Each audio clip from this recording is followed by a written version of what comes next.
जुन वंश परम्परा के थियो, रीतिरिवाज के हो होइन, अघि मैले भनिहालेँ हाम्रो कुल मूल संस्कार होइन, यी चिजहरू यदि चाहिँ निमिटन्न भयो भनेदेखि त हाम्रो पहिचान त सकिन्छ नि। त्यो पहिचानकै लागि पनि हामीले चाहिँ यो कुराहरू चाहिँ अगाडि राखिदिनुपर्छ र त्यो हाम्रो चाहिँ जस्तो कि अब धर्मकै कुरो गरौँ, संस्कारको कुरो गरौँ, हाम्रा चाहिँ छोरा नातिले चाहिँ त्यो कुरो चाहिँ यदि भुले भने अनि आफ्नो पहिचान चाहिँ सकियो उनीहरूको पनि। उपमन्यु गोत्रै अन्तर्गत पनि धेरै भए, अरू पनि छन् त्यहाँ बस्ने। अनि चिनजानको क्रममा र त्यसपछि गएर चाहिँ को के हो, अब त चिनजानै गाह्रो भयो, सबैले भट्ट लेख्यो भनेदेखि के हुन्छ। भट्ट भनेको फेरि त्यति बेला थर पनि होइन, त्यो भट्ट भनेको के हो त भन्दा पुरोहित भट्ट भन्थे। अनि त्यो भए हुनाले चाहिँ के गर्ने त भन्दाखेरि ल जुन जुन ठाउँमा बस्नु भएको छ त्यही बसाइको हिसाबले चाहिँ थर कायम गरिदिने। अब भने फलान ठाउँमा भनौँ न बसेकालाई फलानु भन्ने, जस्तो ढाकुमा बसे कोही ढकाल भए होइन, त्यस्तै चाहिँ अब विभिन्न ठाउँमा खतियाड साइडमा बसेका खतिवडा भए, यस्तै हिसाबले चाहिँ जहाँ जो बसिया छ त्यही हिसाबको नामले चिनिन थालिए र त्यहाँबाट चाहिँ थर कायम भयो भन्ने भर्सन चाहिँ अलि प्रमाणिक चाहिँ मानिन्छ। हाम्रो गोत्र प्रवर्तक ऋषि भनौँ अथवा गोत्र प्रदान गर्नुहुने उपमन्यु ऋषिको पाठबाट एउटा तवरले हेर्नुपर्छ, जुन भनेको गोत्र हो। अब यो गोत्रको हिसाबले हेर्ने हो भने उपमन्यु गोत्रका हामीले चाहिँ विभिन्न हेऱ्यौँ भने कसैले 32वटा चाहिँ थरहरू त्यो गोत्रमा छन् भन्नुहुन्छ, कसैले चाहिँ 22 देखि 24वटा भन्नुहुन्छ, कसैले 18वटा भन्नुहुन्छ। एनिवे सबैभन्दा बढी चाहिँ कति त भन्ने हिसाबले जानियो भने पनि 30-32वटा थरहरू उपमन्यु गोत्रभित्र पर्दो रहेछ। कसैलाई चाहिँ दिएर अपग्रेड गर्नुभन्दा उसलाई चाहिँ कमाउन सिकाएर केही गर्नुपर्छ। उखानै छ नि, माछा मारेर दिने होइन, माछा मार्ने जाल दिने हो अथवा माछा मार्न सिकाउने हो भन्ने जस्तै हामीले त्यस्ता खालका प्लानिङमा पनि गरिरहेछौँ। गोविन्ददेव भट्टलाई चाहिँ हामीले अब मूल पुरुषको रूपमा 1 नम्बरमा राखिरहेछौँ होइन। यद्यपि यसमा चाहिँ कतिपय साथीहरू कतिपय बन्धुहरूको चाहिँ विमति पनि छ हाम्रो मूल पुरुष को हो भन्ने खालको कुरोमा। हामीले चाहिँ यो निरन्तर अगाडि बढिरहने र यो अपग्रेड भइरहने हिसाब हो भन्ने हिसाबले नै हामीले एप्स डेभलप गरेका छौँ। तन मन र धनले सेवा गर्छु भन्ने बन्धुहरू चाहिँ जोडिनुहुन्छ। धन नभए मान्छे जोडिन सकेन होइन, सक्नुहुन्छ तर यसरी हुन्छ कि उहाँले परिश्रम दिन सक्नुहुन्छ नि त। जय उपमन्यु ऋषि, यहाँहरू सबैलाई स्वागत छ यो ढकाल वंश महासङ्घको पहिलो हाम्रो आधिकारिक रूपमा स्थापना भएको डिजिटल प्लेटफर्ममा र यो पहिलो भिडियोमा। यहाँले कहिले सोच्नु भएको छ हामी अहिले जहाँ छौँ त्यहाँ हामी कसरी छौँ, हाम्रो पुर्खा को थिए, हाम्रो सबैभन्दा प्रथम ढकालको सुरुवात कहाँबाट भएको थियो, कुन स्थानबाट, कुन ठाउँबाट, संसारको कुन कुनाबाट, र अझै भनौँ पहिलो को हुनुहुन्थ्यो होला, र अहिले हामी कतिौँ पुस्तामा छौँ, यो हामीले कहिले सोचेका छौँ। र ढकालै किन त, किन यसको जरुरी छ भन्ने कुरा पनि आउन सक्छ। यो खोजी पहिचानको हो, यसो भन्नुहुन्छ आजका हाम्रा अतिथिले। हामीले आज गरेका कुराकानीको विशेष त मूलभूत हामीले गरेको कुराकानीको औचित्य नै पहिचानको खोजी हो। यहाँहरूलाई पनि लाग्न सक्छ हामी कहाँबाट आयौँ त भन्ने प्रश्न गोत्लिएर सोच्दाखेरि त्यसको उत्तर हामीसँग पनि छैन। हामी त्यसैको खोजीमा छौँ। हामी महासङ्घ मार्फत हामी जोडिएका छौँ, हामी वंशावली निर्माणको कार्यमा अगाडि बढिरहेका छौँ। बन्धुहरूले साथ दिइरहनु भएको छ, आफ्नो आफ्नो तवरबाट जसरी गर्न सक्नुहुन्छ त्यसरी साथ दिँदै गर्दाखेरि, यसरी जोडिँदै गर्दाखेरि हामी महासङ्घमा एउटै छाताको रूपमा विभिन्न सङ्गठनहरूलाई जोड्दै हामी एकीकृत भएका छौँ। हाम्रो सङ्गठन ठुलो भएको छ। हाम्रो सङ्गठनमा विभिन्न विधाका व्यक्तित्वहरू हुनुहुन्छ। हाम्रो सङ्गठनमा विभिन्न क्षेत्रबाट जोडिएका हामी सबैजना के हामी मूलभूत एकै हौँ त, एउटै छाता मुनि भएका व्यक्ति? कुरा यही नै आउँछ पहिचानको खोजीको। आजको हाम्रो यस विशेष कार्यक्रमको पहिलो एपिसोडका विशेष अतिथि ढकाल वंश महासङ्घका अध्यक्ष श्यामप्रसाद ढकालज्यूलाई आजको हाम्रो यस विशेष कार्यक्रममा स्वागत गरौँ। र त्योभन्दा अगाडि म यहाँलाई हाम्रो यो नयाँ च्यानल, बिल्कुलै नयाँ च्यानल छ, यहाँहरूको माया बिना हाम्रो च्यानल अगाडि बढ्न सम्भवै छैन। त्यस कारणले जति पनि ढकाल बन्धुहरूले हेरिरहनु भएको छ, हाम्रो यो भिडियोलाई लाइक, सेयर र सब्सक्राइब गर्न नबिर्सिनुहोला। कमेन्ट बक्समा कमेन्ट पनि गर्नुहोला र हामीलाई आगामी दिनको लागि यहाँहरूको विचार पनि दिन नबिर्सिनुहोला। कसरी जाँदा ठिक हुन्छ, कस्ता खालका कार्यक्रमहरू यहाँहरू यहाँ रुचाउनुहुन्छ, कृपया ती सबै चिजहरूका साथ हामी अगाडि बढ्छौँ, किनकि यो हामी सबैलाई जोड्ने एउटा माध्यम हो। आउनुहोस्, अब ढिला नगरिकन आजको यस विशेष कार्यक्रमलाई सुरु गरौँ। नमस्कार बुवा। नमस्कार। आजको यो आधिकारिक रूपमा पहिलो प्रोग्राम हामीले सुरु गरेका छौँ, ढकाल वंश महासङ्घ, होइन? अब यसको पहिलो कार्यक्रममा हजुर अध्यक्ष हुनुहुन्छ यो महासङ्घको। यसमा निमन्त्रणा हजुरलाई गरियो, हजुर आउनुभयो र आफ्ना कुराहरू, कति धेरै कुराहरू गर्नु छ हजुरसँग। यो सबै कुराको लागि हजुरलाई एकदम धेरै धन्यवाद। धन्यवाद। हजुर, अब हामी कुरा गर्दाखेरि, अब महासङ्घकै कुरा गर्दाखेरि हजुरको नाम श्यामप्रसाद ढकाल, श्यामप्रसाद ढकाल भएर ढकाल महासङ्घको अध्यक्ष हुनुभएको हो त? हो, स्वाभाविक हो। ढकाल भएर नै ढकाल वंश महासङ्घको अध्यक्ष भयो। त्यति मात्रै त होइन होला, कति धेरै हजुरको ब्याकग्राउन्डको स्टोरी छ नि त। त्यो कडीसम्म पुग्नको लागि मैले अलिकति भूमिका बाँधेँ। अब सुरुवातमा, होइन, हजुरको मनमा चाहिँ यो महासङ्घको अवधारणा कसरी आयो? कस्तो हो भन्दाखेरि चाहिँ अब महासङ्घको अवधारणा भन्दा पनि एक स्टेप हामी चाहिँ अगाडि जानुपर्छ जस्तो लाग्छ मलाई। पहिलो कुरा हो पहिचान। पहिचानमा हामीले चाहिँ जस्तो कि अब विशेष गरेर अहिले हामीले चाहिँ ढकाल थर र उपमन्यु गोत्रीय ढकाल भनेर चाहिँ अगाडि ल्याएका छौँ। र यो ढकालहरूकै महासङ्घको हामी परिकल्पना किन गर्नु पर्यो भन्ने कुरो गर्दाखेरि चाहिँ पहिलो कुरो हो पहिचान। पहिचान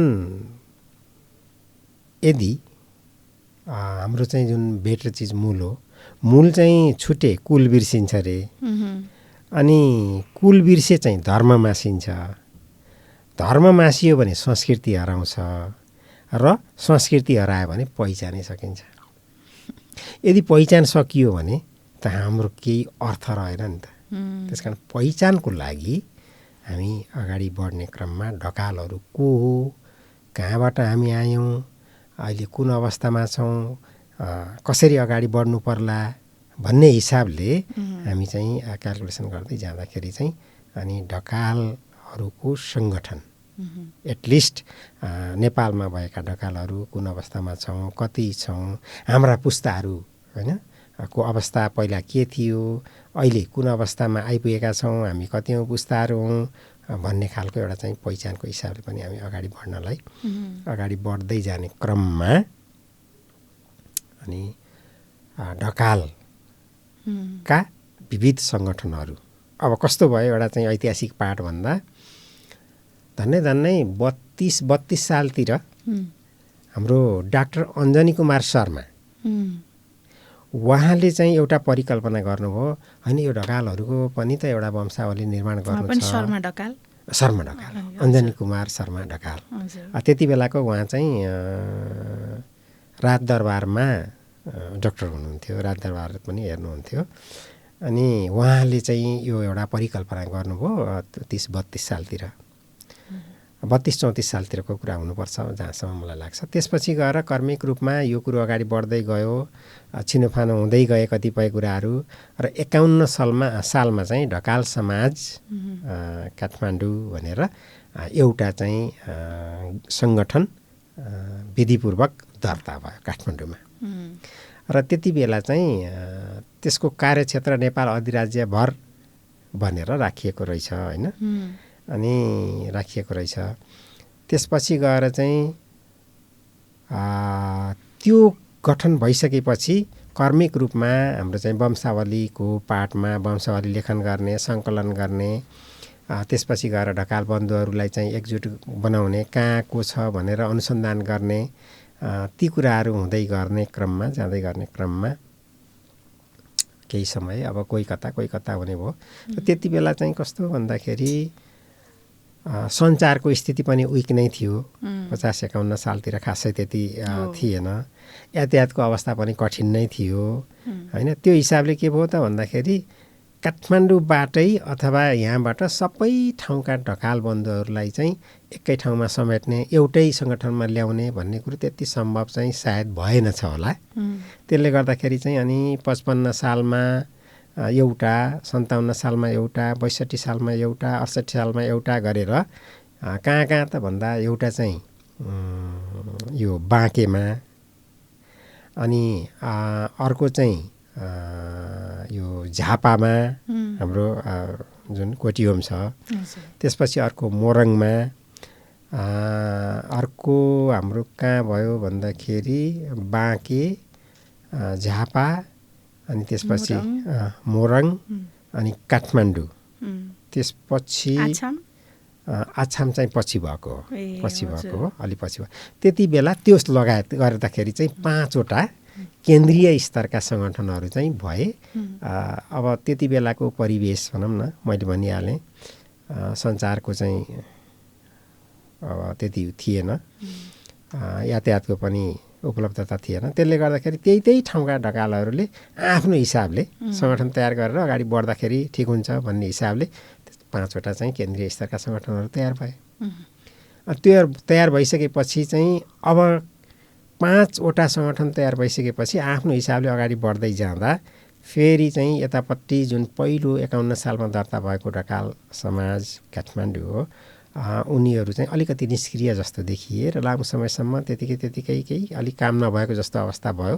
त्यो अवस्थाले गर्दाखेरि पनि अरू विभिन्न ठाउँमा ढकाल समाजका सङ्गठनहरू खोल्ने मौका पनि मिल्यो, त्यो अवस्था पनि आयो। त्यसपछि 76 सालमा ओहो यो त भएन त, ढकालहरूको एउटै समाज हुनुपर्छ, अनि पो हामीले चाहिँ के गर्न सकिन्छ, यो 4-5वटा समाज चाहिँ केन्द्रीय स्तरको हुनु भएन भन्ने खालको कुरो निक्ल्यो। र त्यति बेला 76 सालमा हामीले चाहिँ एउटा छलफल पनि चलायौँ र एउटा भेला आयोजना गऱ्यौँ। अनि त्यो भेलामा हामीले एउटा के डिसिजन गऱ्यौँ त भन्दा सबै केन्द्रीय स्तरका ढकाल समाजहरूलाई चाहिँ एउटै सङ्गठनमा आबद्ध गर्ने र विविध कार्यहरूमा चाहिँ भनौँ न जस्तो वंशावली लेखन गर्ने अनि सामाजिक कार्यहरू पनि गर्ने भन्ने हिसाबले चाहिँ निर्णय गर्ने भनेर अगाडि बढ्यौँ।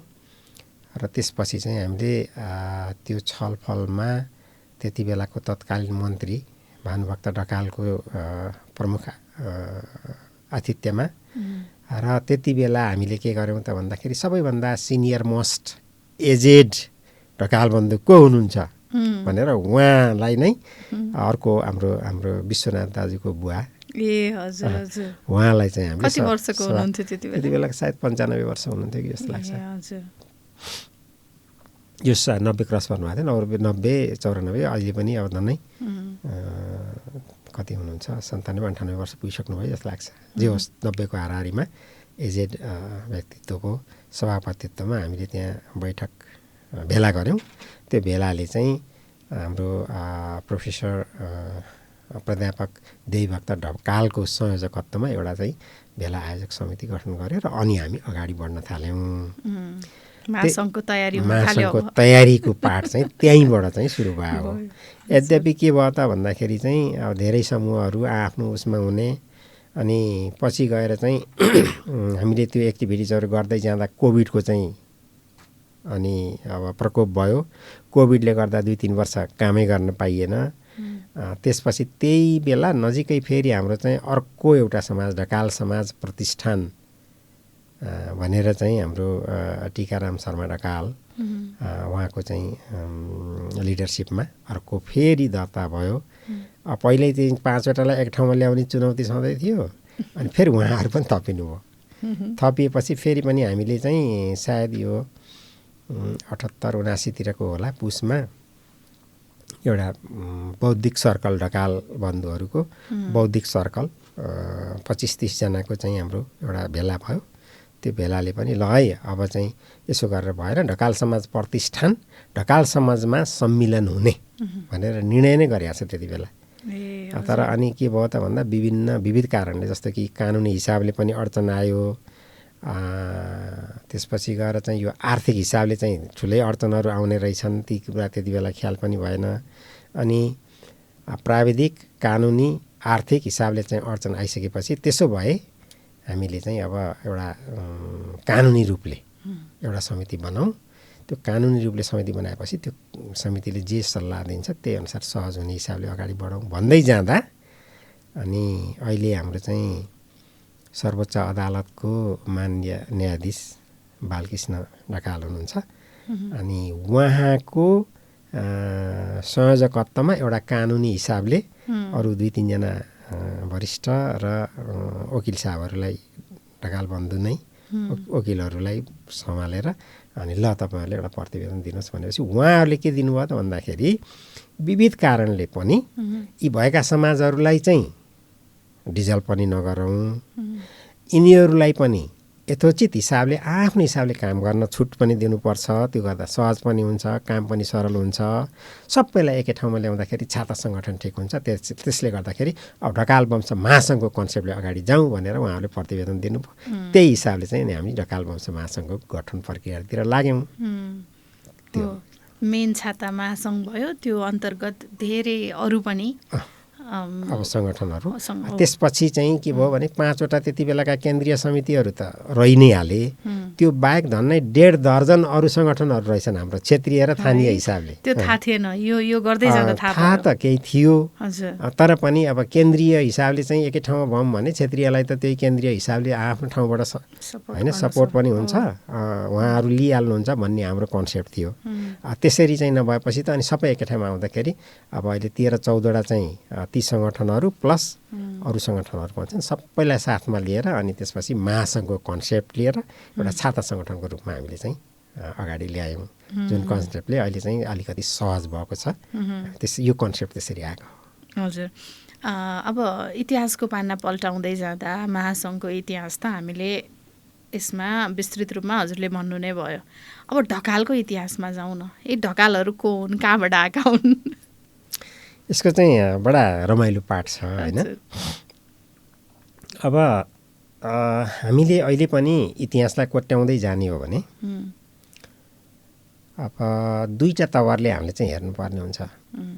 अहिले पनि साथीहरूमा र कतिपय बन्धुहरूमा अलिकति थोरै मतक केही नभएको ठाउँ पनि यो छ कि हाम्रो गोत्र प्रवर्तक ऋषि भनौँ अथवा गोत्र प्रदान गर्नुहुने उपमन्यु ऋषि को पाठबाट एउटा तवरले हेर्नुपर्छ, जुन भनेको गोत्र हो। अब यो गोत्रको हिसाबले हेर्ने हो भने उपमन्यु गोत्रका हामीले चाहिँ विभिन्न हेऱ्यौँ भने कसैले 32वटा चाहिँ थरहरू त्यो गोत्रमा छन् भन्नुहुन्छ, कसैले चाहिँ 22देखि 24वटा भन्नुहुन्छ, कसैले 18वटा भन्नुहुन्छ। एनिवे सबैभन्दा बढी चाहिँ कति त भन्ने हिसाबले जाने हो भने पनि 30-32वटा थरहरू उपमन्यु गोत्रभित्र पर्दो रहेछ। त्यो मध्ये प्रमुख थर चाहिँ ढकाल हो। अब हो उपमन्यु गोत्रभित्रबाट हामी ढकालहरूको इतिहास खोज्दै जाने हो भने उपमन्युसँग पुग्ने हो भने यो भनेको त करिब उपमन्यु ऋषि श्रीकृष्ण भगवानको पनि गुरु हुनुहुन्छ। भनेपछि त अब श्रीकृष्णको जुन एउटा ऐतिहासिक दस्तावेजीकरण छ त्यो भनेको आजभन्दा झन्डै 5000 वर्ष भन्दा अगाडिको हो। भनेपछि उपमन्यु ऋषि त 5000 वर्ष अगाडिको पाठमा चाहिँ देखिनुहुन्छ। त्यो भने उपमन्यु ऋषि त्यति बेला 5000 वर्ष अगाडिको पाठलाई हामीले केलाउँदै जाने हो भने उहाँको कहाँ त त्यति बेला उपमन्यु ऋषिको चाहिँ यदि हेर्ने हो भने पुराणहरूमा महाभारतमा अलिकति गहिरिएर जाने हेर्ने हो भने मानसरोवर होइन, त्यसपछि गएर कैलाश पर्वत, पाशुपत्य क्षेत्र भन्नाले हाम्रो यही नै काठमाडौँ पशुपति क्षेत्र भइहाल्यो। मानसरोवर, कैलाश पर्वत होइन, त्यसपछि गएर चाहिँ अब यता पाशुपत्य क्षेत्र, यी क्षेत्रहरूमा उपमन्यु ऋषिले चाहिँ तपस्या गर्नुभएको दृष्टान्त छ। यसको अर्थ त के हो त भन्दाखेरि उहाँका जब हामी उहाँबाट गोत्र लियौँ होइन, उहाँ हाम्रो चाहिँ पुर्खा यदि हो भने त 5,000 वर्ष अगाडिदेखि नै हामी चाहिँ यहाँ रहेछौँ नि त नेपालमा। तर मात्र कुरो के भयो त भन्दा त्यो अवस्थामा हामी के भनेर थियौँ त भन्दा उपमन्युको गोत्रीय हिसाबले थियौँ। तर अब पाठ के रह्यो त भन्दाखेरि ढकालको कुरो आउँछ कि। अनि त्यो हिसाबले चाहिँ उपमन्यु गोत्रमा त 32वटा थर छन् त। अरू थर पनि हुन सक्छ। अरू पनि छन्, मैनाली छन् होइन, यहाँ त थुप्रो छन् नि त, पन्त छन्, मैनाली छन्, ओली छन्, यी लगायत थुप्रो थरहरू छन् भनेपछि। तर यिनीहरूमा पनि ढकाल थर अलिकति चाहिँ विशेष गरेर बढी चाहिँ जनसङ्ख्या भएको मूल थरमै मानिन्छ। र अब यसको इतिहास हेर्ने हो भनेदेखि चाहिँ 3-4वटा चाहिँ भर्सनहरू अगाडि आएको हामी पाउँछौँ। र अहिलेसम्मको चाहिँ अलिकति प्रामाणिक भर्सनलाई हेर्ने हो भन्दाखेरि करिब करिब त्यति बेलाको खस राज्य भनेको कहाँ, कर्णाली प्रदेश। त्यति बेलाको राजधानी जुम्ला थियो। त जुम्ला अन्तर्गत के थियो भन्दा कालीकोट, अछाम होइन, यो डोटी र बझाङको केही क्षेत्र, यतातिर चाहिँ यो के भन्छ सुर्खेतको केही पार्ट भयो, त्यो सबै चाहिँ खस राज्य अन्तर्गत थियो। खस राज्य अन्तर्गत भएका यी क्षेत्रहरूमा के भयो त भन्दाखेरि त्यति बेला चाहिँ भट्ट थर भएका विशेष गरेर अब पण्डित र पुरोहित त्यहीँ गर्ने ग्रुपमध्ये भट्टहरू चाहिँ प्रख्यात थिए। उनीहरू चाहिँ अब त्यही ढकालभित्रकै उपमन्यु गोत्रभित्रकै मध्येका अनि गोविन्ददेव भट्ट उनी चाहिँ हाम्रो मूल पुरुषको रूपमा चिनिन आउनुहुन्छ।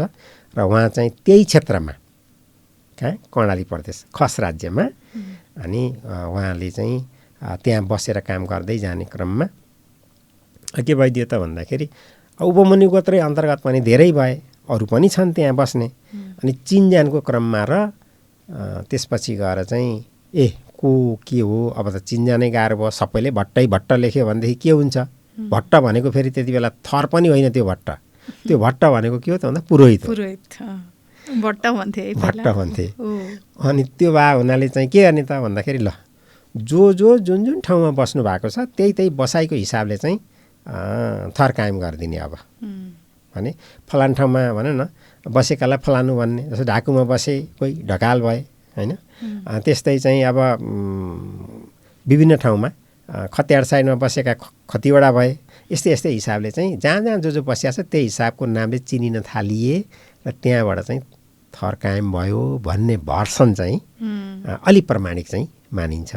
यद्यपि धेरै छन् भर्सनहरू, जस्तो कि शिवजीको भक्त चाहिँ उपमन्युसँगै जुन रिलेटेड तल आए उनीहरूले चाहिँ डम्बरू लिएर हिँड्ने, डम्बरू बजाउँदाखेरि चाहिँ डम्बरूलाई चाहिँ ढकवाल भन्ने, ढकवालबाट चाहिँ ढकाल भएको हो भन्ने तर्क पनि छ। तर त्यति बेलाको यदि त्यसो हो ढकाल हो भने उपमन्युकै पालादेखिको हो भनेदेखि त त्यो त 5,000 वर्षको कुरो आउँछ। तर हामीसँग यो जुन खस राज्यको इतिहास भनेको त अहिलेभन्दा झन् 1,200 वर्ष अगाडिको कुरो हो। त्यसले गर्दाखेरि जहाँसम्म अलि बढी मान्यता प्राप्त चाहिँ खस राज्य अन्तर्गतको अछाम, कालीकोट, जुम्ला यही साइडतिरबाट चाहिँ यहाँ डेभलप भएको हो कि भन्ने चाहिँ मतले चाहिँ बढी वेटेज लिन्छ जस्तो। त्यो बेलादेखिको हामीसँग 1,200 वर्ष अगाडिदेखिको ढकालहरूको हामीसँग हिस्ट्री छ त? अब सबैको त छैन, बिचबिचमा चाहिँ कस्तो हुँदो रहेछ भन्दाखेरि खाली हुँदो रहेछ, चुनिँदो रहेछ। अहिले आएर चाहिँ कति भन्दाखेरि धन्नै 28 देखि 30 पुस्तासम्म 28 देखि 30 पुस्तासम्मको रेकर्ड चाहिँ छ। हामीले चाहिँ वंशावली कलेक्सन गर्दै जाँदा अहिले गोविन्ददेव भट्टलाई मूल पुरुष मानेर 1 नम्बरमा राख्दै जाने हो भने अहिले चाहिँ म चाहिँ 24औँ 25औँमा पर्छु होइन। अब मेरो चाहिँ छोरा नातिहरू 26-27औँमा आउने भए, तर अरूको क्रम पनि हेर्दै जाँदा 28-30 जेनेरेसनसम्म पुगेको चाहिँ हामी पाउँछौँ। यो भनेको यदि 25 वर्षलाई वा 20 वर्षलाई एक जेनेरेसन मान्ने हो भने 100 वर्षको 5वटा भयो, 30 भयो भने 600 वर्षको रेकर्ड भयो। है हो। अघि हजुरले पहिचान भन्नुभएको थियो, म ठ्याक्क त्यहाँ अडिरहेको थिएँ। पहिचान केही खोजीको कुरा हो भने एक हिसाबले पहिचान त हामी नेपाली हुनु पनि पहिचान हो नि त। त्यसमै हामीले आफ्नो होइन अथवा म ढकाल हो, म ढकालको म पहिचान खोज्छु भनेर त्यो सोच होइन, त्यो विचार, त्यसले चाहिँ कसरी चाहिँ यो सोच आयो भन्ने कुरा चाहिँ मलाई महसुस भयो कि। किनभने पहिचानको खोजी त हो, तर पहिचानमै पनि आफ्नो ठ्याक्कै म ढकाल हो भन्ने पहिचान होइन। ढकाल भइसकेपछि ढकाल को होलान् के होलान् भन्ने चिजको पहिचान है। पहिचान एकदम महत्त्वपूर्ण कुरा हो, तर पहिचानको खोजीमा पनि यसको पहिचान जरुरी छ र भन्ने कुरा पनि मलाई महसुस भयो कि। यो जरुरी चाहिँ हजुरलाई चाहिँ किन महसुस हुन्छ? के हो भन्दाखेरि चाहिँ जस्तो मैले श्यामप्रसाद मात्रै नाम लेख्यो हुन्थ्यो नि त, किन ढकाल लेख्नु परेन? ढकाल लेख्नु त्यो मेरो एउटा पहिचान हो।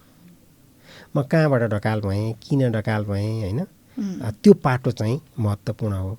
हामीले चाहिँ एउटा कन्सेप्ट के हो भन्दा ठिक छ यो पाठ भन्दाखेरि जस्तो एउटा परिवार भयो नि त। परिवार भनेको अब न्युक्लियस परिवारमा चाहिँ आमा बुवा छोराछोरी मात्रै होलान्। अलिकति कम्प्लेक्स परिवार अथवा मिक्स परिवारमा चाहिँ होइन दाजुभाइको छोराछोरी बुहारी नाति नातिना बाउजूहरू त्यो सबै होलान् होइन, त्यो पाठ छ। अनि त्यो परिवारहरू मिलेर बल्ल एउटा चाहिँ गाउँ वा समाज बन्छ होइन। अनि समाजकै पाठ मिलेर बल्ल एउटा चाहिँ टेरिटोरीमा होइन एउटा अब क्षेत्र होला, अहिलेको हिसाबमा गाउँपालिका होला, नगरपालिका होला, जिल्ला होला, त्यस्तै गरेर देशको पाठ आउँछ। भनेपछि त आखिर के हो त भन्दाखेरि यो सबै मिलेर अनि बल्ल चाहिँ एउटा चाहिँ लार्ज स्केलमा चाहिँ देशको परिकल्पना हुने भयो नि त। त्यसले गर्दाखेरि चाहिँ आखिर नेचरले दिएको चिज हो। सबैभन्दा बढी माया हामीले कसलाई गर्छौँ? आफूलाई गर्छौँ नि होइन। अनि त्यसपछिको माया कसको हुन्छ त? आफ्नो छोराछोरी होइन, अनि त्यसमा आफ्नो परिवारको हुन्छ, त्यसपछि नजिकको अरू परिवारको, त्यसपछि चाहिँ अनि इष्टमित्र कुल कुटुम्ब अनि होइन जिल्ला देश चाहिँ हुन्छ। जस्तो कि हामी बाहिर गयौँ भनेदेखि चाहिँ गर्वले चाहिँ हामी नेपाली हो भन्छौँ। जिल्ला यहीँ काठमाडौँतिर आयो भनेदेखि म फलानु जिल्लाको भन्छौँ, फलानु गाउँ फलानु हो भन्दै जाँदा त्यसरी नै पहिचानको पाठ म को हुँ के हुँ भन्ने कुरो चाहिँ आवश्यक छ। यद्यपि हामी चाहिँ लार्ज स्केलमा हेर्दाखेरि त्यो पाटोमा नहोला, तर न्युक्लियस रूपमा हेर्दाखेरि चाहिँ आवश्यकता छ, जसले गर्दा एउटा पहिचानको पाटो चाहिँ महत्त्वपूर्ण हो भनेर हामी चाहिँ लागेको हो। यद्यपि हामीले ढकाल वंश महासङ्घले चाहिँ एउटा ढकाल परिवारलाई मात्रै नहेरेर एज अ होल अरूलाई पनि चाहिँ सम्हालेको अवस्था छ। सामाजिक काममा हामी काम गर्छौँ, यद्यपि त्यो पाठ चाहिँ पहिचानको पाठ हुनैपर्छ भन्ने ठानेछौँ। भनेपछि उपमन्यु गोत्र चाहिँ हुनै पर्यो हामी त्यसमा समावेश हुनको लागि चाहिँ, ढकालै हुनु परेन। त्यो पाठले हेर्नु पर्यो। पहिला ढकालै भयो, त्यसपछि अनि उपमन्यु गोत्रको कुरा आउँछ।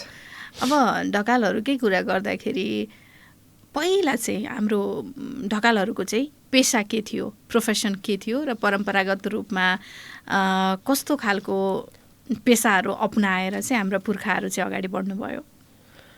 अब कस्तो भन्दाखेरि सुरुवात त हामी त्यसरी हेर्ने भनेदेखि मानव सभ्यता मानव विकासको क्रममै अगाडि हेर्नुपर्ने हुन्छ होइन। धन्य इतिहासले के भन्छ भन्दाखेरि चाहिँ 1.5-2 करोड वर्ष अगाडिको चाहिँ इतिहास छ यो उत्पत्तिको हिसाबले हेर्ने हो भने। र मानव उत्पत्तिको इतिहास हेर्ने हो भनेदेखि मानवको सम्भवतः अहिलेको चाहिँ अफ्रिका महादेशको पाटबाट चाहिँ मानवको उत्पत्ति भएको भन्ने कुरो छ। त्यसबाट अनि हामी चाहिँ सिन्धु घाटीको सभ्यताको कुरा गर्छौँ, त्यहाँबाट चाहिँ अनि विकासको क्रम सुरु हुन्छ। त्यसरी अगाडि बढ्दै जाँदाखेरि अनि हामी पहिला सुरुमा चाहिँ घुमन्ते जीवन अनि सिकारी टाइपले अगाडि चाहिँ डेभलप हुँदै जाँदा विविध कारणले गर्दाखेरि अनि त्यहाँबाट कृषि पेसातिर विशेष गरी त्यसमा पनि पशुपालनमा हामी सुरु गरेका हुन्छौँ। पशुपालनबाट अनि कृषि पेसातिर आएर चाहिँ स्थापित भएको हो। अब यो चाहिँ ढकाल वंशको चाहिँ परम्परा कहाँबाट स्टार्ट हुन्छ त भन्दाखेरि विशेष गरेर यसको इतिहासलाई हेर्ने भने पशुतिरबाट चाहिँ आएको हुन्छ। स्वयं उपमन्यु ऋषि उनी चाहिँ एउटा पशुपालक हुन्। उनी चाहिँ दुधलाई असाध्यै मन पराउँथे, खिर खानै पर्ने हुन्थ्यो होइन। त्यति बेला चाहिँ अनि गाई पालन को पाठ त्यति बेलाको चाहिँ पशुपालनलाई चाहिँ पहिलो प्राथमिकता दिइन्थ्यो। अनि पशुपालनबाट पनि अब मान्छेलाई पुगेन, त्यसपछि चाहिँ अनि जङ्गलका फलफुलहरू जङ्गली चिजबिजहरू पनि ल्याएर रोप्दा नि हुन्छ भन्ने हिसाबले रोप्ने जाने कुरो भयो। अनि कृषितिर चाहिँ अगाडि आएर अनि त्यसपछि गएर हाम्रो चाहिँ गाउँ टोल व्यवस्थित रूपले चाहिँ त्यहाँ बस्न थालियो। त्यसरी चाहिँ अनि विकासको क्रम सुरु हुने क्रममा अनि एकै ठाउँमा धेरै बस्दै जाँदाखेरि अनि जातिहरूको विकास हुँदै गयो, नामाकरण हुँदै गयो। त्यो हिसाबले अगाडि बढेको खास चाहिँ। हजुर, अहिलेको हामी आधुनिक समाजसम्म आइपुग्दाखेरि संसारको कुन कुन कुनामा छन् होला ढकाल जस्तो लाग्छ हजुरलाई? गजब छ। हुन त करिब करिब 80 देखि 90% ढकालहरू नेपालमै छन्। तर इभन बाँकी भएको 20% ढकालहरू चाहिँ 30वटा देशमा छरिएर व्यवस्थित रूपले बसोबास गरेको पाउँछौँ हामी। त्यो 30वटा देशमध्ये अलिकति बढी भएको चाहिँ एउटा भारत भइहाल्यो होइन। भारतको पनि विशेष गरेर यो असम राज्य भयो, त्यहाँ हुनुहुन्छ। त्यसपछि गएर चाहिँ यतापट्टि हाम्रो सिपी ढकालज्यूहरूको क्षेत्र सिक्किम विशेष गरेर सिक्किममा चाहिँ थुप्रो ढकालहरू हुनुहुन्छ। अनि भुटान देशमा चाहिँ अब थुप्रै हुनुहुन्थ्यो अरे ढकाल पहिला त, अहिले चाहिँ 70-80 घर हुनुहुँदो रहेछ। त्यहाँबाट चाहिँ माइग्रेट भएका ढकालहरू चाहिँ अमेरिका, अस्ट्रेलिया र क्यानाडा पनि हुनुहुन्छ। धन्य 150-200 घर त त्यहाँको ढकालहरू त्यहाँ छन्। अनि त्यो बाहेक चाहिँ थाइल्यान्ड भयो, बर्मा भयो, अनि मलेसिया भयो, त्यहाँ पनि ढकालहरूको चाहिँ बसाइ छ। त्यहाँ व्यवस्थित रूपले त्यहीँ नै थाई बसोबास गरेर बसेका ढकालहरू हुनुहुँदो रहेछ। करिब 30 देशमा चाहिँ व्यवस्थित रूपले बसाइ नै गरेर बसाइसराइ नै गरेर बस्नुभएको ढकालहरू चाहिँ हामीले आङ्कडामा फेला पारेका छौँ। हजुर, अनि जिल्लाको हिसाबको कुरा गर्दा कतिवटा जिल्लामा नेपालको परिवेशमा कुरा गर्ने हो भनेदेखि चाहिँ 77 मध्ये 75 जिल्लामा चाहिँ ढकालहरू चाहिँ हामीले पायौँ। 3टा जिल्ला चाहिँ कुन कुन रहेछन्? 3टा जिल्लामा चाहिँ एउटा मनाङमा, अर्को मुस्ताङमा चाहिँ, यो दुईटामा चाहिँ छैनन् जस्तै छ होइन। अब अरूमा चाहिँ करिब करिब कहीँ कति चाहिँ फेला परेको जस्तो चाहिँ छ। भनेपछि हाम्रो यो महासङ्घ सुरु भएदेखि हामीले गरेको अनुसन्धान खोजको आधारमा संसारभरि ढकालको सङ्ख्या चाहिँ कति रहेछ? अब त्यो एक्ज्याक्टली त्यसरी चाहिँ ठ्याक्कै त आएको छैन होइन। अनुमानित हामीले चाहिँ के सोचिरहेछौँ त भन्दाखेरि अनुमानित हामी 5 लाखको हाराहारीमा छौँ होला ढकालहरू होइन। त्यसमध्ये चाहिँ अब नेपालमै हामी धन्नै 3 देखि 4.5 5 पनि पुग्न सक्छ। त्यो 5 लाखसम्मको 3 देखि 5 लाखको बिचमा छौँ होला जस्तो लाग्छ मलाई। अब यसको हामी सङ्कलन गरिरहेछौँ डाटाहरू। सायद 1 वर्षभित्र त्यो डाटाहरू पनि आइपुग्छ होला हामीसँग। कार्यालय नै बनेर काम हुँदैछ त्यही हिसाबले। हजुर, अब जुन महासङ्घ छ होइन, छाता संस्था बनेर चाहिँ जसरी चाहिँ अरू संस्थाहरूलाई पनि जोडेर होइन काम गर्दैछौँ, सङ्गठनहरू स्थापना भइराखेका छन्। महासङ्घको चाहिँ यो सबैलाई जोड्नुको पछाडिको परिकल्पना कहाँसम्मको छ? अहिले हामी धन्नै 13-14वटा सङ्गठनहरू आबद्ध भएका छौँ महासङ्घमा। र 2-4वटा सङ्गठनहरू बाहिर पनि हुनुहुन्छ। जस्तै ढकाल समाज प्रतिष्ठान नै अहिले बाहिर हुनुहुन्छ र अरू 1-2टा संस्थाहरू पनि बाहिर हुनुहुन्छ। त्यो चाहिँ ढकाल समाज प्रतिष्ठान चाहिँ टेक्निकल्ली र कानुनी हिसाबले पनि केही जटिलता भएको कारणले गर्दाखेरि उहाँ हामीसँग चाहिँ आउन अलिकति टाइम लागेको हो। तर सम्भवतः अब 1-8 वर्षमा हामी चाहिँ प्रक्रिया अगाडि बढाउँदैछौँ। कानुनी जटिलता फुकाएर प्राविधिक हिसाब किताबले पनि त्यो चाहिँ जे जटिलता छन् तिनलाई चाहिँ टुङ्ग्याएर हामी सबै एकै ठाउँमा चाहिँ 1-8 वर्षमा चाहिँ जम्मा हुन्छौँ। सबै सङ्गठनहरू छाता सङ्गठन अथवा ढकाल वंश महासङ्घमा चाहिँ आबद्ध हुनुहुन्छ। हजुर, ढकाल यो महासङ्घको कुरा गर्दाखेरि चाहिँ यसको मुख्य कार्यपत्रमा चाहिँ के भनिएको छ, एजेन्डाहरू के छन्? विशेष गरेर कस्तो भन्दाखेरि चाहिँ एउटा त अब हाम्रो ढकाल वंश होइन परम्परा यो चाहिँ कुलको अवस्था होइन, यसमा चाहिँ खोजी नीति गर्ने, अनुसन्धान गर्ने त्यो त छँदैछ। सँगसँगै हामीले चाहिँ मेजर एजेन्डा चाहिँ ढकाल वंश महासङ्घको के हो त भन्दाखेरि पहिलो हामी कहाँ छौँ, कुन अवस्थामा छौँ, कति छौँ, हाम्रो चाहिँ वंश के हो, वंशावलीको पाठ के कस्तो छ भन्ने कुरोमै हामी अलि जोड दिएका छौँ। त्यस कारण पहिलो हाम्रो प्रायोरिटी चाहिँ वंशावली तयार गर्ने क्रममा हामी छौँ। यसको लागि चाहिँ हामीले एउटा वेबसाइट पनि निर्माण गरिसकेका छौँ ढकाल वंश महासङ्घको। त्यसपछि गएर चाहिँ एउटा एप्स पनि तयार गरेका छौँ। एप्समा चाहिँ वंशावलीको पाठ चाहिँ त्यसमा राखेका छौँ। करिब करिब अब हाम्रो चाहिँ जुन भावी पुस्ता छ, भावी पुस्ताले चाहिँ करिब करिब त्यो एप्सको माध्यमबाट चाहिँ हाम्रा चाहिँ पिता पुर्खाहरू को हुन्, कहाँ थिए भन्ने कुरोको चाहिँ सहज रूपमा अहिलेको चाहिँ जुन डिजिटल पार्ट छ यसलाई पनि युटिलाइज गर्न सकुन् भन्ने हिसाबले एप्स पनि हामीले त्यहाँ तयार गरिरहेछौँ। सम्भवतः अब यो वर्ष 1 वर्षमा हामीले यी कुराहरू सबै चाहिँ फाइनलाइज गरिसक्छौँ। यसको सँगसँगै अब जस्तो कि समाजसेवामा होइन अलिकति कमजोर कोही दाजुभाइहरू हुनुहुन्छ भने उहाँ आर्थिक हिसाबले उहाँहरूको चाहिँ उत्थान कसरी गर्न सकिन्छ त्यता पनि हामी लाग्छौँ।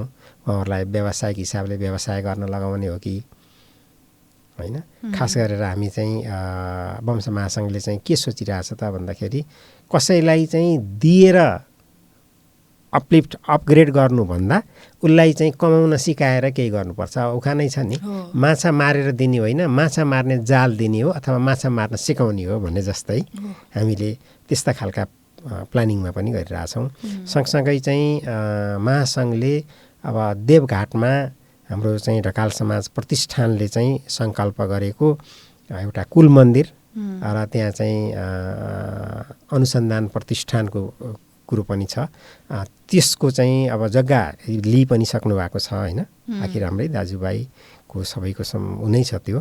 उहाँहरूले चाहिँ जुन परिकल्पना गर्नुभएको चिजमा पनि ढकाल वंश महासङ्घले अपनत्व लिन्छ र त्यसलाई सहयोग पनि गर्छ। हजुर, हामीले अब धेरै कामहरू भइराखेको छ, अलिअलि देखेको पनि छ। अस्ति महासङ्घकै पहिलो हामीले पनि गऱ्यौँ, कार्यक्रम पनि गऱ्यौँ। त्यो सबै हेर्दै गर्दाखेरि अब क्षेत्रीय स्तरमा पनि भएको छ, केन्द्रीय स्तरमा, स्थानीय तहमा सबैतिर काम हुँदै गर्दाखेरि चाहिँ मूलभूत अहिलेसम्म भएका कामहरूलाई विभाजन गर्नु पर्यो भने, सम्झिनु पर्यो भने के भएका छन् कामहरू? अहिलेसम्म अब पहिलो काम त हामीले चाहिँ वंशावली सङ्कलन नै हो होइन। हामी एकदमै जोडतोडले यसैमा लागेका छौँ। अनि त्यसपछि गएर चाहिँ यो वंशावली सङ्कलनकै पार्टमा यसैलाई चाहिँ सपोर्ट हुने गरेर वेबसाइट तयार भएको छ, एप्स तयार गरिसकेका छौँ। अनि सँगसँगै हामी अरू जति पनि छुटेका हाम्रा ढकालसँग आबद्ध भएका सङ्गठनहरू छन् उहाँहरूको पहिचान गर्दैछौँ। उहाँहरूलाई चाहिँ सँगै लिएर आउने क्रम पनि जारी छ।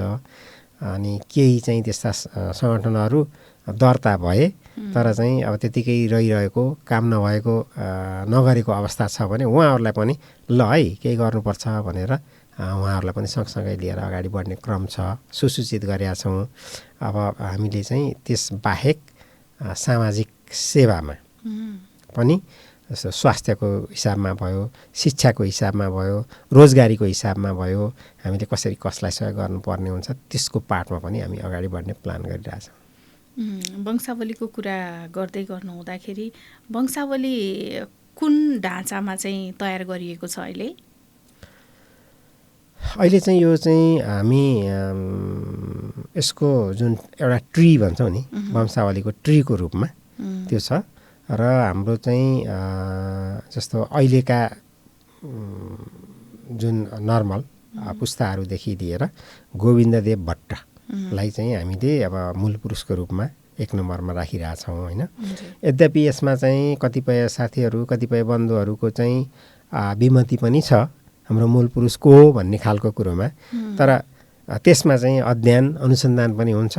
फाइनल्ली चाहिँ हामी कहाँबाट चाहिँ भनौँ न ढकालहरूको उत्पत्ति कहाँ भएको हो, हामी कहाँबाट माइग्रेट भएको, कसरी आयौँ भन्ने कुरोमा अध्ययन अनुसन्धान हुँदै गर्दा सम्भवतः यो ढकाल वंश महासङ्घले त्यो अध्ययनलाई पनि एउटा सकेर त्यसको निचोड निकालेर अब हाम्रो गोविन्ददेव भट्ट मूल पुरुष 1 नम्बरमा र उहाँभन्दा अझै माथिको पनि कोही फेला पर्नुभयो भनेदेखि इट्स ओके होइन, त्यो पनि अनुसन्धानको विषय भयो। त्यस्तै गएर चाहिँ हाम्रो अछामको ढाकु हो कि कालीकोटको चिल्खाया हो कि होइन, जुम्लाको चाहिँ अब कुनै एउटा ठाउँ होला हाम्रो कहाँबाट चाहिँ ढकाल भनेर चाहिँ सुरुवात भयो, त्यसको पनि अब अझै पनि हामी अनुसन्धानमै छौँ। एउटा छिनोफानो चाहिँ लाग्छ नै, त्यो लागिसकेपछि बल्ल हामीले चाहिँ ल है हाम्रो स्थिति यो हो, हामी यहाँ उत्पत्ति भएको हो अथवा ढकाल सुरु भएको यहाँबाट हो भन्ने अवस्थामा एउटा निर्कलमा हामी पुग्छौँ। तर वंशावली भनेको त फेरि निरन्तर चलिरहने प्रक्रिया हो। हामी अहिले कुरा गरिराख्दाखेरि पनि काहीँ न काहीँ कुनै ढकालकै सन्तान जन्मिराख्नु भएको होला होइन, त्यसैले यो वंशावली भन्ने पुरा हुन्छ जस्तो लाग्छ त हजुरलाई? कुनै पोइन्टमा सिद्धिन्छ यो काम भन्ने हुन्छ होला त? त्यो त सिद्धिँदैन। जस्तो कि अहिले हामीले ल सिद्धियो भन्यो भने पनि त्यसको विदिन होइन सेकेन्डमै कसैको मृत्यु हुन्छ, कसैको हुन्छ होइन। मृत्यु भएको त ठिकै छ, त्यो वंशमा आयो होला, जन्मिएको कुरो त आउँदैन, त्यो पाटो एउटा छँदैछ। त्यसैले गर्दाखेरि पनि हामीले चाहिँ यो निरन्तर अगाडि बढिरहने र यो अपग्रेड भइरहने हिसाब हो भन्ने हिसाबले नै हामीले एप्स डेभलप गरेका छौँ। एप्स डेभलप गर्नुको मुख्य हाम्रो सिद्धान्तै त्यही हो। त्यसमा चाहिँ एप्समा हामीले चाहिँ इन्ट्री गर्ने बित्तिकै अब जो आउँछ थपिन्छ, उहाँहरूले चाहिँ हामीलाई सूचना गर्दै गर्नुहुन्छ, महासङ्घले त्यो एप्समा चाहिँ थप्दै गर्छ।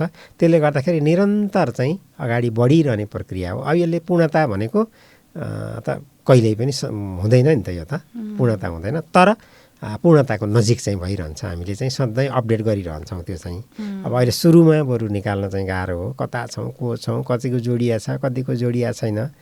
कसैले चाहिँ वंशावली पोको पारेर राख्नु भएको छ, दिइरहनु भएको छैन अझै पनि होइन, त्यस्तो पनि हुँदो रहेछ। किन भन्दा यो चाहिँ मैले लिएको हो त मैले किन दिने भन्ने खालको कुरो हुँदो रहेछ। कसैले म आफैले यो वंशावली निकाल्न पाए हुन्थ्यो भन्ने फिलिङ पनि हुँदो रहेछ। इभन दो उहाँहरूलाई त्यो सम्भव छैन। वंशावलीको पाठ भनेको धेरै कम्प्लिकेटेड पाठ हो, खर्च त्यतिकै लाग्छ, जनशक्ति त्यतिकै लाग्छ होइन, समय त्यतिकै लाग्छ। त्यसले गर्दाखेरि त्यति सजिलो चाहिँ यसमा छैन। यद्यपि हामी लागिरहेछौँ। एप्स पनि हाम्रो तयार भएको कारणले गर्दाखेरि अब पहिलोचोटि हामीले निकालिसकेपछि अनि त्यसपछि चाहिँ एकदम निरन्तर रूपमा यो चाहिँ अपडेट भइरहन्छ। हजुर, अब जस्तो कतिपय आलोचकहरूलाई यो पनि लाग्न सक्छ कि एउटै थर त हो नि होइन, किनभने कति धेरै थरहरू छन्, आफ्नै हितको लागि हो, उहाँहरू त आफ्नै थरको लागि हो भनेर चाहिँ केही पार्टहरू मिस हुनसक्छ। मैले यहाँ के जोड्न खोजेको भन्दा त्यो भन्दै गर्दाखेरि काहीँ न काहीँ कुनै ढकाल वंश महासङ्घले चाहिँ राष्ट्रकै हितको लागि, समाजकै लागि केही गर्छ कि अथवा यो सिर्फ ढकालहरूको लागि मात्रै हुन्छ? यसलाई यसरी सोच्नुपर्छ जस्तो लाग्छ मलाई। के हो भन्दाखेरि अघि पनि मैले भने एउटा परिवारको राम्रोसँग विकास भयो भने त्यस्ता थुप्रै परिवारहरूको विकास हुँदै जाँदा त्यो समाजको विकास हुन्छ। समाजको विकास भइसकेपछि त्यो क्षेत्रको विकास हुन्छ। क्षेत्रको विकास भएपछि चाहिँ भनौँ न जिल्ला होइन, त्यसपछि क्षेत्र हुँदै देशको विकास हुने हो नि। आखिर हामी नेपालकै परिवेशमा हेर्ने हो भनेदेखि चाहिँ यहाँ सयौँ त्यस्ता जात थरदेखि लिएर सबै छन् नि। त्यो सबैको विकास हुँदै गयो भने आखिर त्यसको विकास हुने त त्यही हो। यद्यपि on the top of that त्योभन्दा माथि ढकाल वंश महासङ्घ अझ एक स्टेप माथि गएर ढकाल परिवारलाई मात्रै नभएर हाम्रो उद्देश्य त ढकाल एक परिवार नै हो, तर त्योभन्दा माथि गएर हामीले चाहिँ जस्तो शिक्षामा, स्वास्थ्यमा, रोजगारमा सबैलाई चाहिँ इक्वल चान्स दिनुपर्छ भन्ने हिसाबले हामीले काम गरिरहेछौँ। हजुर, सङ्गठनको जस्तो दैनिक कार्यहरू होइन, महासङ्घभित्र अब दैनिक कार्यहरू कति धेरै हुन्छ, कार्य सम्पादनका पार्टहरू हुन्छन्। अघि हजुरले भन्नुभयो वंशावली निर्माणकै लागि पनि कति धेरै जनशक्तिदेखि लिएर, समयदेखि लिएर, आर्थिक पाटोदेखि लिएर सबै कुरा, यसलाई चाहिँ कसरी व्यवस्थापन गरेको छ महासङ्घले? अब यो पाठ भनेको नितान्त सामाजिक सेवा हो। यसमा चाहिँ होइन समाजमा मैले सेवा गर्छु, निस्वार्थ सेवा गर्छु, तन मन र धनले सेवा गर्छु भन्ने बन्धुहरू चाहिँ जोडिनुहुन्छ। धन नभए मान्छे जोडिन सकेन होइन, सक्नुहुन्छ, तर यसरी हुन्छ कि उहाँले परिश्रम दिन सक्नुहुन्छ नि त होइन। त्यसले गर्दाखेरि चाहिँ तन मन धन, मन पनि चाहियो नि त। अब अहिले चाहिँ के भन्ने चाहिँ उ छ भन्दाखेरि यदि हामीले चाहिँ मनले मात्रै पनि राम्रो चितायो भने उसको राम्रो हुन्छ अरे कि होइन। मैले चाहिँ नानीको लागि चाहिँ शुभ होस् भनेर मैले मनले चाहिँ चिताएँ र त्यो रेगुलर बारम्बार मैले चाहिँ त्यसको लागि चाहिँ याचना गरेँ भनेदेखि निश्चित रूपमा चाहिँ बहिनीको चाहिँ राम्रो हुन्छ, अपग्रेड हुन्छ, स्वस्थ हुन्छ। कुनै बिरामी मान्छे बारम्बार हामीले चाहिँ ल है यो अवस्था मनले चाहिँ रेगुलर गऱ्यो भने ऊ स्वस्थ हुन्छ अरे, हुनु पनि त्यो देखिएको पनि छ। त्यसले गर्दाखेरि चाहे त्यो तनले होस्, चाहे मनले होस्, चाहे धनले होस्, होइन, तन मन धन, इभन कहिलेकाहीँ वचनले पनि, किन राम्रो बोल्नु राम्रो वचन गर्नु पनि त्यो एउटा चाहिँ सेवा हो, त्यो एउटा धर्म हो भन्दा रहेछौँ। त्यसले गर्दाखेरि यी चारै चिजले हामीले चाहिँ कुनै न कुनै हिसाबले सपोर्ट गर्न सक्छौँ। जससँग धन छ धनले सपोर्ट गरौँ, जससँग धन छैन मनले सपोर्ट गरौँ, तनले सपोर्ट गरौँ। परिश्रम त गर्न सकिन्छ, के भयो र आफ्नो गाउँठाउँमा एक घन्टा टाइम निकालेर लोको को हो के हो वंशावली के हो हजुरबा जिजु हजुरबा को हुनुहुन्छ नाम कलेक्सन गरेर चाहिँ पठाउँदा सकियो नि त। त्यो पनि एक प्रकारको सेवा नै हो। त्यो हिसाबले गर्दाखेरि अहिलेसम्म सामाजिक सेवामा हाम्रो चाहिँ जो हलुका भनौँ न रूपले नभए अलिकति राम्रोसँग सोच्नुहुन्छ उहाँ बन्धुहरू सबै लागिरहनु भएको छ निस्वार्थ रूपमा। अब जस्तो मसँग केही धन छ भने मैले चाहिँ त्यो हिसाबले पनि लगानी गरिरहेको छु। अर्को कोही छ भनेदेखि अहिले त्यसरी नै हामी अगाडि बढिरहेछौँ। विशेष गरेर अब ढकालको महासङ्घका पदाधिकारीहरू उहाँहरूले चाहिँ मन फुकाएर सेवा गरिरहनु भएको छ, होइन। कसैले चाहिँ ल मैले चाहिँ यसो गरेँ उसो गरेँ भन्ने कुरो पनि छैन, गर्नुभएको छ। छैन भने भन्नुहुन्छ सोझै ल है मसँग त केही छैन भन्नुहुन्छ, इट्स ओके नाइस, ल त्यसो भए मसँग छ म राखिदिन्छु, अथवा मैले यो सपोर्ट गर्छु तपाईँ यो गर्नुहोस् भन्ने त्यस्तो हिसाबले चाहिँ हामी अहिलेसम्म सामाजिक सेवा गरिरहेछौँ। यद्यपि हामीले चाहिँ के पनि प्लान गर्दैछौँ त भन्दाखेरि पछि भविष्यमा अघि मैले भने जस्तै अब व्यवसायको हिसाबले टेक्नोलोजीको हिसाबले, होइन, कुनै टेक्निक हामी कसैलाई दिएर त्यो अगाडि बढेर व्यवसायमा अगाडि बढेर अनि त्यसबाट आएको लाभले पनि त सपोर्ट हुनसक्छ नि त। त्यो हिसाबले रूपमा जाँदाखेरि किनभने हो यसरी आउने बन्द हुन थाल्यो भने त यसले त लङ टर्म हो। त्यो हिसाबले पनि हामी जाँदैछौँ। अब अर्को चाहिँ यो अक्षय कोषको पार्ट पनि चाहिँ एउटा छ, केही रकम जम्मा गरेर अक्षय कोषमा राखेर अनि त्यसबाट आउने ब्याजले चाहिँ सञ्चालन गर्ने भन्ने कुरो हो। तर अब अहिलेको चेन्ज परिवेशमा अक्षय कोषले चाहिँ भनौँ न त्यति बढी चाहिँ उता नगर्ला, गर्न त नगर्ने कुरो भएन। तर पनि अहिलेको हिसाबले 2-2.5% ब्याज दिएछ ब्याङ्कले, त्यहाँभन्दा दिइरहेको छैन। त्यस्तो हिसाबले अक्षय कोषले त्यति सपोर्ट नगरे पनि हामी कुनै न कुनै तवरले वंश महासङ्घलाई चाहिँ अलिकति आर्थिक हिसाबले भनौँ बलियो बनाउने प्रयासरत चाहिँ छौँ। हजुरहरू यसरी लागि परिराख्नु भएको छ वर्षौँदेखि, होइन। सुरुवात त कति भन्नुभयो 2051 सालदेखि 51 सालदेखि दर्ता भएर नै अगाडि बढेको संस्था। अब ठ्याक्कै हजुरहरू जोडिएर ल संस्था स्थापना महासङ्घ स्थापना हुनुपर्छ भनेको चाहिँ 2080 अस्ति हामीले महासङ्घको पहिलो महाधिवेशन गऱ्यौँ अस्ति भर्खर गऱ्यौँ। अब यो हिस्ट्री हेर्दै जाने हो भने यत्रो लामो समयदेखिको यसमा हजुरहरू सबैजनाको धेरै मेहनत देखिन्छ नि त। अब अहिलेको पुस्तालाई हेर्दाखेरि अब जेन्जी पुस्ताहरू अहिले हुनुहुन्छ, उहाँहरूलाई त यो अवधारणा नै एक हिसाबले के हो यो भन्ने नै अप्ठ्यारो छ बुझाउन। के लाग्छ हजुरलाई, यो पछि आफै हुँदै आउँछ कि अहिलेदेखि नै केही न केही बुझाउनु जरुरी छ? कस्तो रहेछ यसमा भने हाम्रो केही अनुभव पनि भयो। एउटा पार्ट र एउटा एज फ्याक्टर रहेछ कि करिब जेन्जी पुस्ताको जुन एज छ 22, 25, 26 वर्षसम्मको त्यति बेलाको पार्ट भनेको उनीहरूको क्यारियर डेभलपमेन्ट गर्ने पार्ट हो। उनीहरूलाई कति पढ्ने, के गर्ने, कसा गर्ने, के सिक्ने, के नसिक्ने त्यतैतिर मात्रै ध्यान हुन्छ। अनि त्यसपछिको पार्ट करिब 50 वर्षसम्मको भनेको जुन घर व्यवहार, होइन, आदि इत्यादि चलाउने समय हो। त्यति बेला पनि मान्छेलाई चाहिँ त्यतातिरको बढी फुर्सद पनि हुँदो रहेनछ र त्यता फेरि लगाव पनि त्यति हुँदो रहेनछ। जब मान्छे 50-55 वर्ष कटिसकेपछि बल्ल उसलाई फिलिङ हुन्छ कि म को हो, म कहाँ, मैले के गर्नुपर्ने हो भन्ने फिलिङ जब सुरु हुन्छ त्यसपछि गएर चाहिँ अनि ओहो मेरो त वंश अथवा मेरा चाहिँ, होइन, परापूर्वदेखि मेरा पितृहरू को हुन् उनीहरू कसरी गरे, मैले गर्नुपर्ने के हो होइन, वास्तविकता के हो त भन्ने कुरोमा बल्ल त्यतातिर चाहिँ मन जाँदो रहेछ। त्यसै अहिले पनि वंश महासङ्घमा चाहिँ आबद्ध हुनुभएका जति पनि बन्धुहरू हुनुहुन्छ उहाँहरू चाहिँ जेनजी ग्रुपबाट त हामी खोइ निलै भने नि हुन्छ, फरक पर्दैन। एक दुईजना भाइहरू छन् जसलाई चाहिँ हामीले बाबु गर्नुपर्छ नि काम भनेर गर्दाखेरि चाहिँ अब मेरो चाहिँ बुवा हजुरबुवाले भनिरहनु भएको छ केही गर्नु पर्यो भन्ने हिसाबले बुवाले भन्नुभयो त्यही भएर आएको भन्ने हुन्छ। तर त्यो एज फ्याक्टर चाहिँ क्रस भएर अनि जुन हाम्रो चाहिँ घरयासी कामहरू व्यावहारिक हिसाबले त्यो पनि एज पार भइसकेपछि डेफिनेटली अनि त्यसपछि माइन्ड चाहिँ त्यता जान्छ नै। त्यसपछि आफ्नोको हो के हो, म कहाँबाट आएँ भन्ने फिलिङ चाहिँ अनि सुरु हुन्छ। त्यसपछि चाहिँ लाग्छन् नै, त्यसपछि अरू उपाय पनि छैन।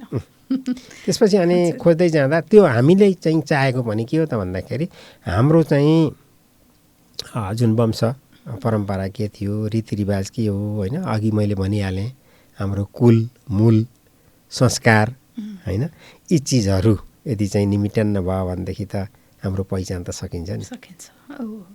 त्यो पहिचानकै लागि पनि हामीले चाहिँ यो कुराहरू चाहिँ अगाडि राखिदिनुपर्छ। र त्यो हाम्रो चाहिँ जस्तो कि अब धर्मकै कुरो गरौँ, संस्कारको कुरो गरौँ, हाम्रा चाहिँ छोरा नातिले चाहिँ त्यो कुरो चाहिँ यदि भुले भने अनि आफ्नो पहिचान चाहिँ सकियो उनीहरूको पनि। एकदम एकदम यो पहिचानकै खोजियो। हजुर अब संस्था महासङ्घको अध्यक्ष हुनुभएपछि कति धेरै च्यालेन्जेसहरू पनि होला नि त, यो जोड्ने क्रममा, मिलाउने क्रममा, विभिन्न व्यक्तिका विभिन्न मतहरू, यहीँभित्रका मेम्बर्सहरूको पनि थरी थरीका कुराहरू, यो सबैलाई म्यानेज कसरी गर्नुहुन्छ? चुनौतीहरू कस्ता कस्ता हुन्छन्? अब हामीले फिलिङ गरेको चुनौती त अब रमाइलै छन् होइन। यसलाई चाहिँ कस्तो भन्दाखेरि चाहिँ एकदमै स्ट्रेस लिएर भयङ्कर भयो यो सम्भव छैन अथवा यसो भयो भन्ने भन्दा पनि यी चुनौतीहरूलाई सरल रूपमा सहज रूपमा लिएर अगाडि बढ्नुपर्ने हुन्छ। जस्तै कि कतिपय अब हाम्रै विद्वान बन्धुहरूले पनि ल यसो गरौँ न अथवा यसो गर्दा बेटर हुन्छ भन्ने खालका कुराहरू आउँछन् भने हामी त्यो गरि पनि रहेछौँ। यद्यपि अब वंशावलीकै पार्टमा कलेक्सन भएका वंशावली पनि कसैले चाहिँ होइन गुपचुपमै राखिरहनु भएको छ, कसैले म दिन्न भन्नुहुन्छ होइन। अब कसैले चाहिँ इट्स ओके लैजानुहोस् भन्नुहुन्छ, त्यो आफ्नो ठाउँमा छ, हामी सहर्ष स्वीकार गर्छौँ, उहाँहरूलाई सधन्यवाद पनि गर्छौँ। कसैले सपोर्ट गर्नुहुन्छ, कसैले चाहिँ यस्तै हो भन्नुहुन्छ, त्यो त छँदैछ। यद्यपि अब त्योभन्दा on the top of that के छ त भन्दाखेरि चाहिँ एकति आर्थिक समस्या पनि जटिल छ। सामाजिक कामको लागि कसैले पनि खुलेर दिँदैन कि चाहिँ उसको अलिकति अब त्यो साइकोलोजी पनि अध्ययन गरेर उसको चाहिँ मन मस्तिष्कलाई चाहिँ भनौँ न यतातिर ल्याउन सक्नु पऱ्यो केही हिसाबले, जस्तो अहिलेको धार्मिक हिसाबले भनौँ अथवा कुलको हिसाबले भनौँ, त्यसरी ल्याउनु पर्ने हुन्छ। नभए भने स्वैच्छिक हिसाबले सपोर्ट गर्ने भनेको धेरै कम बन्धुहरू हुनुहुन्छ, त्यो पनि अलिकति एजेड बन्धुहरू चाहिँ बढी हुनुहुन्छ, जुन अहिले मैले भने त्यो अवस्थामा मात्रै हुन्छ। अब हामीले चाहिँ अहिले जो त्यस्ता बन्धुहरू हुनुहुन्छ जसले चाहिँ एकदम स्वेच्छाले सपोर्ट गर्नुहुन्छ उहाँहरूलाई चाहिँ हामीले एकदमै हार्दिकताका साथ सपोर्ट गर्न चाहिँ आह्वान पनि गरेका छौँ, उहाँहरूले गर्नु पनि भएको छ। तर पूर्ण रूपमा स्वैच्छिक रूपमा कसैलाई पनि करकापमा चाहिँ हामी राख्दै राखेका छैनौँ। हजुर, महासङ्घले 5 वर्षपछि आफूलाई कहाँसम्म देखेको छ? हामी कस्तो भन्दाखेरि एउटा पार्ट महासङ्घले ढकाल एक परिवार त्यो कन्सेप्टले चाहिँ अगाडि बढेको छ होइन। विश्वका जुनसुकै मुलुकमा जहाँसुकै बसेका भए पनि ढकालहरू छन् भने तिनीहरूको चाहिँ कम्तीमा पनि बायोडाटा के छ होइन, कसरी बस्नु भएको छ, अवस्था के छ, त्यो कुरो पनि हामी चाहिँ अगाडि लिएर आउँछौँ। वंशावली मोर अर लेस होइन हामी त्यसलाई पूर्णता दिन्छौँ, पब्लिस गर्छौँ, एप्समा हामी चाहिँ राखिसकेका हुन्छौँ। अनि वेबसाइटबाट हामीले चाहिँ कम्तीमा पनि रेगुलर इन्फर्मेसन दिने प्लान चाहिँ हामी गर्दै गर्छौँ। त्यो एउटा पाटो भयो। अर्को पाटो चाहिँ जुन अघि पनि मैले भने कम्तीमा पनि देवघाटमा एउटा चाहिँ कुल मन्दिर र अनुसन्धान प्रतिष्ठान बनाउने चाहिँ सङ्कल्प लिनुभएको छ ढकाल समाज प्रतिष्ठानले। त्यसलाई पनि हामीले चाहिँ सपोर्ट गर्नुपर्छ भन्ने हाम्रो अवधारणा हो, त्यसलाई पनि गर्छौँ।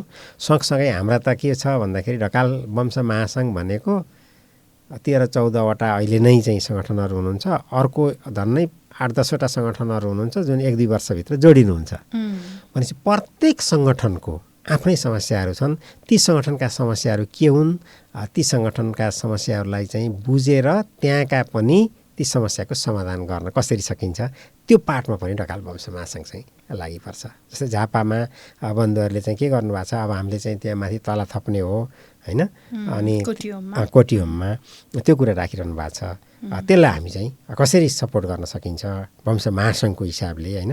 सपोर्ट भनेको अहिले मैले भने तन हुनसक्छ, मन हुनसक्छ, धन हुनसक्छ, वचन हुनसक्छ, कुनै पनि प्रकारले चाहिँ हामी सपोर्ट गर्न चाहिँ तयार छौँ। ढकाल वंश महासङ्घले अहिलेसम्म भएका सम्पूर्ण सङ्गठनहरूलाई एउटै हिसाबले चाहिँ सपोर्ट गर्छ। अब हामी ऱ्यापिड फायर राउन्डमा जाउँ बुवा। यसमा चाहिँ अब केही प्रश्न सोध्छु, त्यसको छोटो एक शब्द अथवा एक वाक्य एक्सप्लेन नगरिकन ठिक छ उत्तर। हजुर, ढकाल वंशको इतिहास र पुस्ता खोज्न सजिलो कि सिड पोटेटोमा पिएचडी गर्न? त्यो सिड पोटेटो पिएचडी गर्न धेरै सजिलो नि हो र? महासङ्घको केन्द्रीय कार्यालयको अध्यक्षको कुर्सी हजुरलाई प्यारो लाग्छ कि एफसिएफको औद्योगिक क्षेत्र? बडा कठिन प्रश्न भयो। एउटा छान्न पर्छ। महासङ्घको। किन भन्दा महासङ्घ भनेको आखिर चाहिँ पहिचान हो।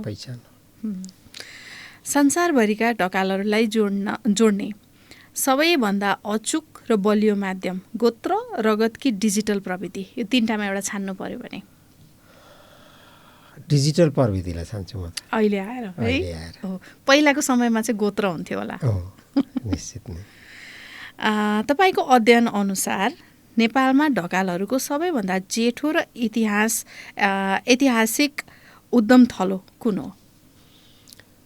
यो ढकालहरूको भनिसकेपछि खस राज्य हो र जुम्ला, कालीकोट र अछाम त्यही बेल्ट नै हो। हजुर, वंशावली सङ्कलन गर्दा सबैभन्दा ठुलो चुनौती केमा भयो? अपूर्ण लिखित इतिहासमा कि मान्छेको व्यस्ततामा? यो दुईटामा कुनमा बढी भयो? अपूर्ण लिखित इतिहासमा। तपाईँको नजरमा ढकाल वंश महासङ्घको सबैभन्दा ठुलो शक्ति स्ट्रेन्थ के हो? एकता। ढकालहरूको मूल स्वभाव वा चरित्रलाई एक शब्दमा बयान गर्नु पर्दा के भन्नुहुन्छ? सहयोगी, कर्मठ र इमान्दार। रिसा चाहिँ होइनन्? छन्, अलिअलि त हुन्छन्, तर त्यो बेटर जुन बढी भयो त्यो भन्नु पर्छ। 2076को त्यो ऐतिहासिक राष्ट्रिय अभियानको सबैभन्दा अविस्मरणीय क्षण कुन थियो हजुरलाई? त्यसको सभापतित्व जुन हामीले सबैभन्दा जेस्ट ढकाललाई राख्यौँ नि, त्यो साह्रै अविस्मरणीय क्षण हो त्यो। हामीले एकदमै ठुलो, जस्तो कि पदीय हिसाबले त त्यहाँ त होइन मन्त्रीज्यूहरू हुनुहुन्थ्यो, को दुनियाँ हुनुहुन्थ्यो नि त, त्यो होइन। सबभन्दा जेस्ट सदस्य को हो त ढकालको? सबभन्दा सिनियर मोस्ट एजेड को छ, उहाँलाई राखेको थियौँ कि। हजुरको यो कुरासँग ठ्याक्कै एउटा कुरा जोड्न मन लाग्यो। मैले भर्खरै नयाँ आफ्नो च्यानल सुरु गरेको छु, डिजिटल चौतारी। त्यसमा चाहिँ पहिलो अतिथि कसलाई बोलाउने भन्ने चिज चाहिँ एकदमै विवाद भएको थियो। भन्दा नि मत आएको थियो, विवाद भन्दा नि मत धेरैको बेग्लै थियो। उच्च ओहदामा हुनुभएको कसैलाई बोलाउँदा हुन्छ यो भन्ने थियो। तर मैले जीवनमा पहिलोचोटि अन्तर्वार्ता दिनुभएको एउटा बुवालाई बोलाएँ, जो चाहिँ 86 वर्षको हुनुहुन्थ्यो। मैले पनि त्यही महसुस गरेँ र पहिलो कार्यक्रमको थालनी र उद्घाटन त्यो आशीर्वादसँग गरेँ भने पक्कै पनि मैले केही फल पाउँछु कि भन्ने मलाई महसुस भयो। कार्य गर्दै जाउँ होइन भन्ने भयो। सो ठ्याक्कै तोसँग जोडेँ। अबको 5 वर्षपछिको हाम्रो महासङ्घलाई एक शब्दमा कस्तो स्वरूपमा देख्नुहुन्छ हजुरले? ढकाल एक परिवार। आफ्नो पहिचान र पुर्खाको इतिहास बिर्सिँदै गएका युवाहरूलाई झकझक्याउन एउटा शक्तिशाली वाक्य के हुन सक्छ? तिमी ढकाल कसरी भयो, तिम्रो नामको पछाडि ढकाल थर किन लेख्यौ, यो यसैले चाहिँ त्यो स्टेप चाहिँ क्लियर गर्न सक्छ होला, उनीहरूलाई पुरै झकझक्याउँछ। हजुर, आज हाम्रो यो कार्यक्रम आधिकारिक हाम्रो पेजबाट, हाम्रो युट्युबबाट हेरिराख्नुभएका संसारभरिका ढकालहरूलाई हजुर के आह्वान र के सन्देश दिन चाहनुहुन्छ अन्तिममा? मैले चाहिँ पहिलो आह्वान अहिले ढकाल वंश महासङ्घमा आबद्ध भएका जति पनि ढकालसँग आबद्ध सङ्गठनहरू छौँ, त्यो त छँदैछौँ, त्यो बाहेकका सङ्गठनहरू पनि हामी केही छौँ। सबै सङ्गठनहरूलाई ढकाल वंश महासङ्घमा आबद्ध भएर ढकाल एक परिवारको चाहिँ हाम्रो जुन नारा हो यसलाई सफल बनाउनको लागि म आह्वान गर्छु, नम्बर 1।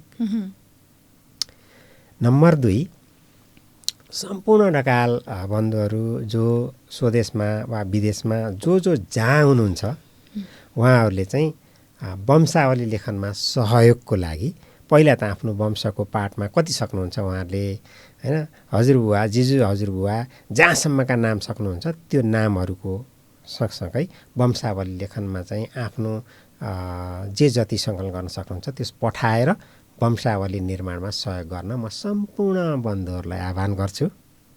र तेस्रो, हाम्रो चाहिँ ढकाल वंश महासङ्घ कस्तो भन्दाखेरि चाहिँ एकदम स्वच्छपूर्वक स्वैच्छिक रूपमा सहयोग गरेर चाहिँ अगाडि बढेको संस्था हो। त्यसकारण चाहिँ ढकाल वंश जुन महासङ्घको अहिलेको वंशावली प्रकाशनदेखि लिएर एप्सको चाहिँ फर्मेसन भएको छ, वेबसाइट हामी बनाएका छौँ, अफिस छ, अफिसियल खर्च छ, यसको लागि धान्नको लागि चाहिँ स्वच्छ रूपमा स्वैच्छिक रूपले जे जति सहयोग गर्न सक्नुहुन्छ, आर्थिक अब भने अघि पनि तन मन धन जसरी सहयोग गर्न सक्नुहुन्छ त्यो सहयोग गर्नको लागि चाहिँ म दिलैदेखि सहयोग गर्नलाई आह्वान गर्दछु। हजुर, हजुरको समय र यो इतिहासको लागि एकदम धेरै धन्यवाद। हुन्छ, हस्, धन्यवाद, थ्याङ्क यू। आदरणीय ढकाल बन्धुहरू, तपाईँहरूले यो सुन्नुभएको कार्यक्रमबाट आज जति हाम्रो अतिथिबाट बुझ्नुभयो, सुन्नुभयो, यहाँहरूलाई पनि अचम्म लाग्यो होला यो सुन्दाखेरि कि हामी संसारभरि गरेर ढकालहरू 5 लाखभन्दा बढी छौँ र अहिलेको तथ्याङ्क अनुसार कति त खोज्न बाँकी नै छ। अझै नेपालमा हामी 2 देखि 3 लाखसम्म छौँ। यस्तै यस्तै अरू एकदमै चाखलाग्दा विषयहरूमा हामी कुराकानी गर्नेछौँ आगामी एपिसोड्सहरूमा। आजको एपिसोड्स अन्तिमसम्म हेर्नुभएकोमा यहाँहरूलाई विशेष धन्यवाद भन्दै फेरि अर्को एपिसोडमा भेट्ने बाचाका साथ म यहाँहरूसँग आजको यस कार्यक्रमबाट बिदा हुन चाहन्छु। अन्त्यमा फेरि लाइक, सेयर र सब्सक्राइब गर्न नबिर्सिनुहोला भन्दै हस्त धन्यवाद।